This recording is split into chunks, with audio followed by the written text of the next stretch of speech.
किसी नेता का बेटा अपने बेरोजगार देखा? ना ना ना ना ना, उनके तो पैदा होते ही चेयरमैन, उनके बेटे बेटियां पैदा होते ही मंत्री, पैदा होते ही विधायक। ये धक्के खाने के लिए ये मेरे देश के नौजवान रखे हुए हैं जिंदाबाद मुर्दाबाद करने के लिए। शर्म आनी चाहिए इन लोगों को। क्या मिला?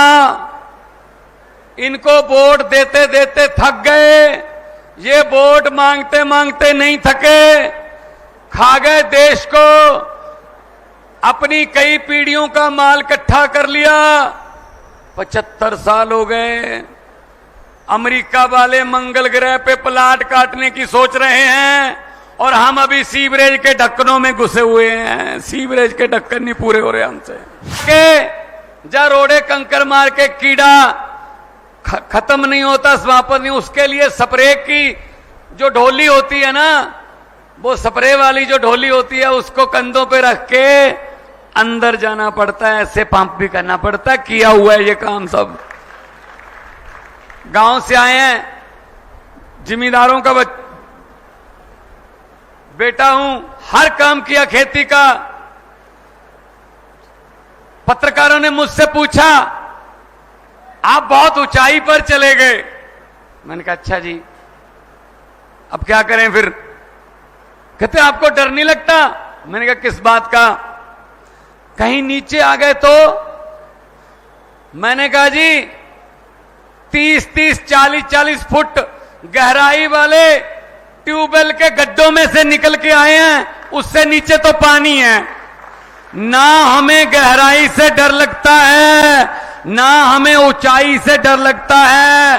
डर लगता है तो उस नीली छतरी वाले से लगता है, उस गुरु महाराज से लगता है कि वो अपनी अपार कृपा बनाए रखे, और किसी से डर नहीं लगता। 75 साल हो गए देश को याद हुए। 75 साल। मेरे सामने बुजुर्ग बैठे हैं, शायद वो कोई 5 साल का होगा उस समय, कोई 7-8 साल का होगा जब देश आजाद हुआ था। 75 साल हो गए जी। क्या मिला? इनको वोट देते देते थक गए, ये वोट मांगते मांगते नहीं थके, खा गए देश को, अपनी कई पीढ़ियों का माल इकट्ठा कर लिया। 75 साल हो गए, अमेरिका वाले मंगल ग्रह पे प्लाट काटने की सोच रहे हैं और हम अभी सीवरेज के ढक्कनों में घुसे हुए हैं। सीवरेज के ढक्कन नहीं पूरे हो रहे हमसे। ये आजादी दी हमने तो शहीदों की आत्मा भी तड़पती होगी कि इस काम के लिए शहीद आजम भगत सिंह, राजगुरु सुखदेव, मदन लाल ढींगरा, लाला लाजपत राय, चंद्रशेखर आजाद, अशफाकुल्ला, कितने शहीद हुए। 22-22, 23-23 साल की उम्र में फांसी के रस्से चूम लिए देश के लिए। लेकिन क्या मिला देश में? ये गरीबी, अनपढ़ता। ये देखो, ये सीपीएल वालों का जो लड़के बैठे हैं, ये उनका मेरे पास सारा चिट्ठा पड़ा है। ये मिला है हमें आजादी में, ये मिला है। क्या भगत सिंह ने ये सोचा था कि मेरे आने वाला यूथ जिंदाबाद मुर्दाबाद करेगा? इन लड़कों की उम्र क्या जिंदाबाद मुर्दाबाद करने की है? इनकी जिम्मेदारी पे देश होना चाहिए, इन कंधों पर देश की जिम्मेदारी होनी चाहिए। लेकिन इनके कंधों पर सरकारी लाठीचार्ज के निशान हैं। शर्म आनी चाहिए नेताओं को। ये मेरे पास पड़ा है सीपीएल वालों। अच्छा, ये कंप्यूटर के टेस्ट लेते हैं, टीचर के टेस्ट लेते हैं, फायर ब्रिगेड के टेस्ट लेते हैं। ये सीपीएल वाले बता देंगे। साथी हैं मेरे, युवा साथी हैं, ये बता दो किसी नेता के बेटे ने ये पेपर दिया? किसी नेता का बेटा अपने बेरोजगार देखा? ना ना ना ना ना, उनके तो पैदा होते ही चेयरमैन, उनके बेटे बेटियां पैदा होते ही मंत्री, पैदा होते ही विधायक। ये धक्के खाने के लिए ये मेरे देश के नौजवान रखे हुए हैं जिंदाबाद मुर्दाबाद करने के लिए। शर्म आनी चाहिए इन लोगों को। 75 साल हो गए यार, कुछ तो कर देते, कुछ तो कर देते। और ये क्या मांग रहे हैं? हक मांग रहे हैं, कोई भीख थोड़ी मांग रहे हैं कि जी हमने पेपर दिया था। पहली बात तो शुक्र करो पेपर हो गया, वरना पेपर लीक हो जाता। पहले पेपर लीक, उसके बाद क्या होता है? बच्चों की उम्मीदें खत्म। इनके बेटे बेटियां चेयरमैन, इनके नेताओं के बेटे बेटियां एमएलए, मंत्री। मेरे 32 दांत हैं भाई साहब, बहुत बार मेरी बातें कही हुई सच हो जाती हैं। मैंने पंजाब में कहा था आज से 7-8 साल पहले कि कांग्रेस, अकाली दल और भाजपा वालों के बेटे बेटियों को बोल दो, जो चेयरमैन मंत्री बन के लाल बत्ती वाली गाड़ियों में घूम रहे हैं, उनको बोल दो कि अपना बोरिया बिस्तरा गोल कर लें, क्योंकि आम लोगों के बेटे बेटियां आ रहे हैं। हरियाणा वालों, तुम भी बोल दो कि बोरिया बिस्तरा गोल कर लें, आम लोगों के बेटे बेटियां आ रहे हैं।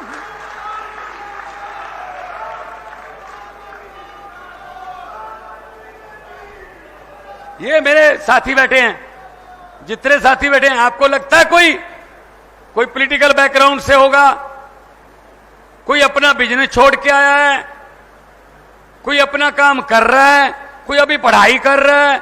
अभी संदीप बता रहा था कि मैं और मेरी पत्नी दोनों समाज सेवा में लगे हुए हैं। हमें तो हमारे पास तो ऐसे हैं भाई साहब, पैसे वैसे नहीं है हमारे पास, मसल पावर नहीं है, लेकिन जो हमारे पास है वो इनके पास नहीं है। सच्चाई और ईमानदारी ये हमारे पास है, ये केजरीवाल के सिपाहियों के पास है।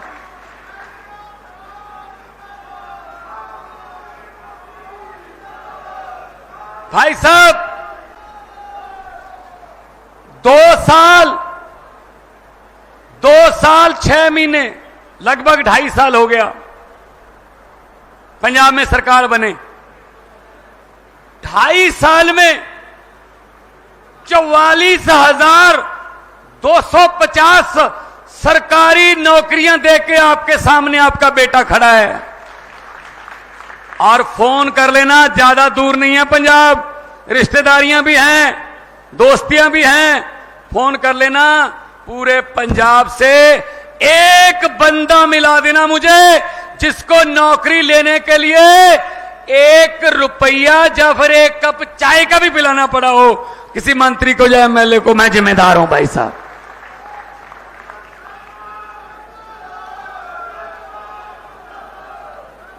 एक घर में 3-3 नौकरियां भी मिली हैं, एक घर में 3-3 नौकरियां। पढ़ो, पेपर दो, नंबर लो, मेरिट के आधार पर आपके घर पे चिट्ठी आती है, आ जाइए, ये कुर्सी आपका इंतजार कर रही है, आ जाइए, आइए। पंजाब में हमने वादा किया था, अरविंद केजरीवाल जी हमारे साथ जब जा रहे थे, हम गारंटियां दे रहे थे कि पंजाब में बिजली मुफ्त कर देंगे, घरों की बिजली का बिल नहीं आएगा। तो विपक्ष वाले बोल रहे थे, ये केजरीवाल और भगवंत मान क्या बोल रहे हैं, पैसे कहां से आएंगे। हमने उनको बताया नहीं कि पैसे कहां से आएंगे, हमें पता था पैसे इन्हीं में से आएंगे। इन्होंने जो गबन कर रखे हैं, इन्होंने जो घोटाले कर रखे हैं, वो पैसा निकालेंगे, खजाने में डालेंगे, लोगों को बिजली फ्री कर देंगे। मार्च 2022 में हमने शपथ ली, जुलाई 1 से आज तक 90% पंजाबियों को बिजली का बिल 0 आता है। भाई साहब फोन करके पूछ लेना, फोन करके पूछ। ये दिल्ली बिल्कुल नजदीक है, इधर फोन करके पूछ लेना, बिजली का बिल इधर भी नहीं आता। बिजली फ्री करनी और बिजली को 24 घंटे करना, ये केजरीवाल को और केजरीवाल के सिपाहियों को आता है, ये काम करना आता है। हमें धर्म की राजनीति करनी नहीं आती, हमें मंदिर मस्जिद की बातें करने नहीं आती, हमें स्कूल अच्छे करने आते हैं, हमें अस्पताल अच्छे करने आते हैं, हमें बिजली मुफ्त देनी आती है, हमें रोजगार देना आता है, ये काम हमको आता है। भाई साहब पानी देना,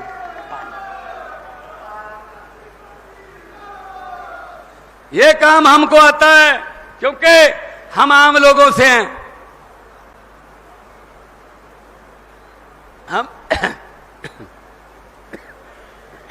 हम आम घरों से निकले हुए हैं, हमको गरीबी पता है, गरीबी क्या होती है पता है।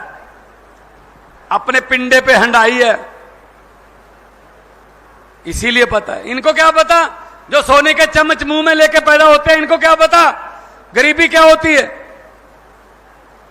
ये बात आपको कहने के लिए आया हूं कि अरविंद केजरीवाल आपकी मिट्टी का लाल है। उसने दिल्ली जाकर पार्टी बनाकर पूरी दुनिया में यह बता दिया कि ऐसे भी बदल सकता है कोई आम बंदा देश की दशा दिशा बदल सकता है। अब इधर भी पंजाब में भी गाड़ी पटड़ी पे आ गई, इधर दिल्ली है गाड़ी पटड़ी पे आ गई। अब हरियाणा वाली गाड़ी पटड़ी पे कब आएगी?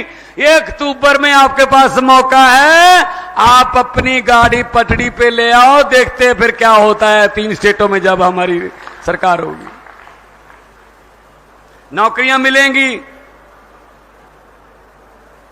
पंजाब में हमारा कुछ जवान शहीद हो जाए ना फौज में, क्योंकि पंजाब हरियाणा हम फौज में जाने के लिए तत्पर रहते हैं। हमारे जवान अभी भी राखी कर रहे हैं।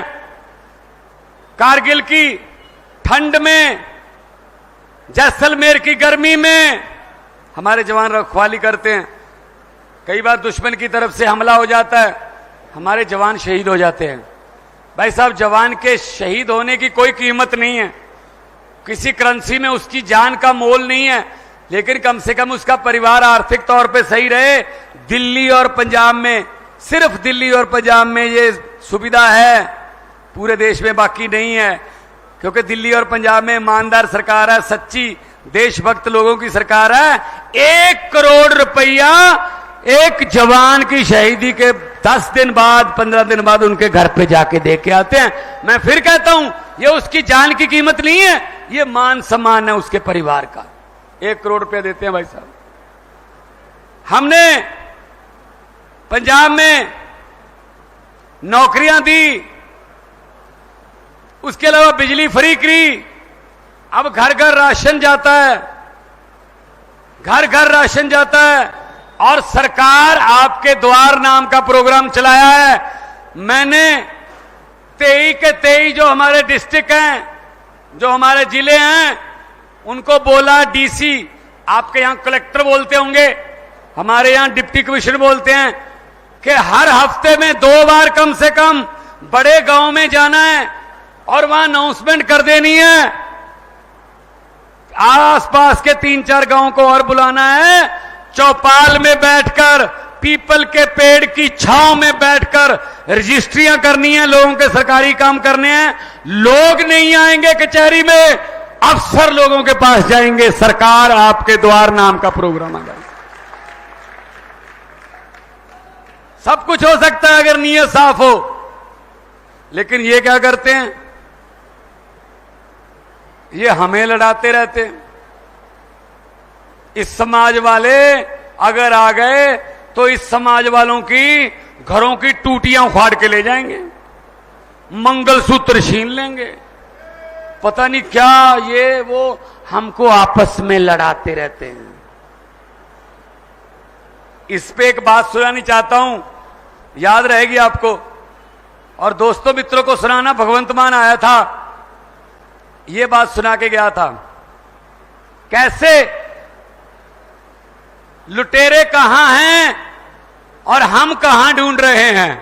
इसकी बहुत बढ़िया उदाहरण है। एक गांव में भैंसें चोरी होने का सिलसिला शुरू हो गया। एक रात में 2 भैंसें चोरी हो गई। गांव वाले डर गए, यार बलदेव सिंह की 2 भैंसें चोरी हो गई। अगली रात एक भैंस और चोरी होगी, बोले यार सुरेश की एक और भैंस चोरी होगी कल रात। उससे अगली रात 2 भैंसें और चोरी होगी, बोले नरेश की 2 भैंसें चोरी हो गई। तो उस गांव वालों ने क्या किया, उस गांव के पास ही एक डेरा था, कोई साधु महात्मा रहता था, फकीर बंदा, रब का बंदा रहता था, बड़ी मान्यता थी उसकी। गांव वाले सब आले, आसपास के गांव वाले लोग मानते थे। उसके पास गए, बाबा जी, महात्मा जी बताइए क्या हो गया, गांव पर कोई शुक्र शनि का ग्रह आ गया, हमारी भैंसें चोरी होने लगी हैं, क्या उपाय है। उस साधु ने कहा, एक ही उपाय है, 4 बंदे गांव के 4 बंदे ले लेना, एक चद्दर ओढ़ लेना, वो चारों कोने पकड़ के 4 बंदे ऐसे चद्दर ओढ़ लेना और नीचे से गांव वालों को उस चद्दर के नीचे से निकाल लेना। जैसे ही भैंसों के चोर जिन्होंने भैंसें चुराई हैं वो चद्दर के नीचे से निकलेंगे, उनको दिल का दौरा पड़ जाएगा, वहीं पे मर जाएंगे। गांव में अनाउंसमेंट कर दी, 4 बंदे चद्दर ओढ़ के एक एक कोना पकड़ के खड़े हो गए। पूरे गांव के मर्दों को निकाला गया, कोई भी नहीं मरा। औरतों को उस चद्दर के नीचे से निकाला गया, महिलाओं में से भी कोई नहीं मरी।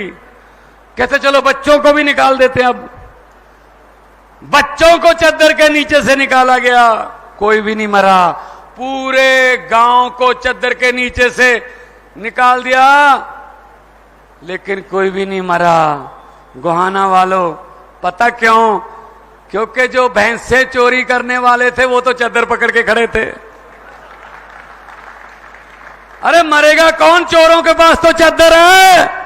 यही काम चल रहा है हमारे देश में अभी 75 साल से। चद्दर हमने चोरों में को पकड़ा रखी है और चोर अपने आप में से ढूंढ रहे हैं। इस बार हरियाणा वालों, अक्टूबर में अपनी हरियाणा की चद्दर ईमानदार बंदों को पकड़ा दो, आपकी सभी किस्म की चोरियां बंद हो जाएंगी, इस बात की गारंटी लेता हूं मैं।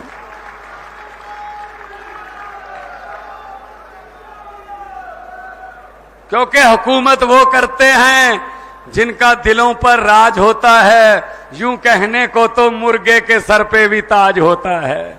सो दिलों में बसना बड़ी बात है। अरविंद केजरीवाल आपके दिलों में बसते हैं। 2 दिन पहले मनीष सिसोदिया को जमानत मिली, उससे पहले संजय सिंह जी को जमानत मिली। आने वाले दिनों में अरविंद केजरीवाल जी बाहर आएंगे, क्योंकि कोई सबूत नहीं है। झूठे पर्चे डाल के उनको जेल में रखा हुआ। भाई साहब, कितनी देर रख लोगे जेल में? एक व्यक्ति को तो कैद कर लोगे, लेकिन एक व्यक्ति की सोच को कैसे कैद करोगे? जो ये केजरीवाल सामने मेरे बैठे हैं उसकी सोच वाले, उनको कैसे कैद करोगे? कौन सी जेल में रखोगे भाई साहब? तो ये कहने के लिए आपके पास आया हूं कि इकट्ठे हो जाओ। हमारा तो चुनाव चिन्ह भी बड़ा अच्छा है। महिलाओं को तो खास तौर पे बताने की जरूरत नहीं पड़ती, माओ बहनों को। ये तो सुबह सुबह 5 बजे अंधेरे में भी घर पे ढूंढ लेती हैं कहां है झाड़ू। लेकिन आप खुश मत हो, जरूरत पड़े तो शाम को भी ढूंढ लेती हैं कहां है झाड़ू। करता सफाई है, सुबह भी सफाई करता है, शाम को भी सफाई करता हो।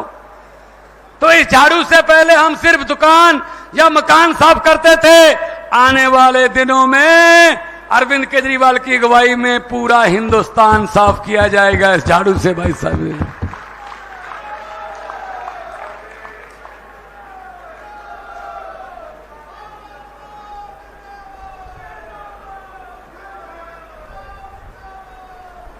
बहुत बहुत धन्यवाद। ये आपकी असल में ये पिछले 70 साल की जमी हुई भड़ास है, ये निकल रही है। निकलने दो, निकलने दो। बहुत बचपन खा गए, हमारी जवानी खा गए, बुढ़ापा खा गए, 3 पीढ़ियां खा गए हमारी। अभी भी कह रहे हैं एक मौका और दीजिए। क्यों दीजिए मौका? हद है यार, हद है। झूठ पे झूठ चल रहा है। तो ये मोदी जी तो कहते थे हरियाणा में डबल इंजन सरकार चाहिए, तो लोगों ने बना दी, लेकिन बीच में इंजन को बदल दिया। ये खट्टर वाले इंजन को क्या खराब हो गया था? क्या हो गया था? एक इंजन ही बदल दिया बीच में से।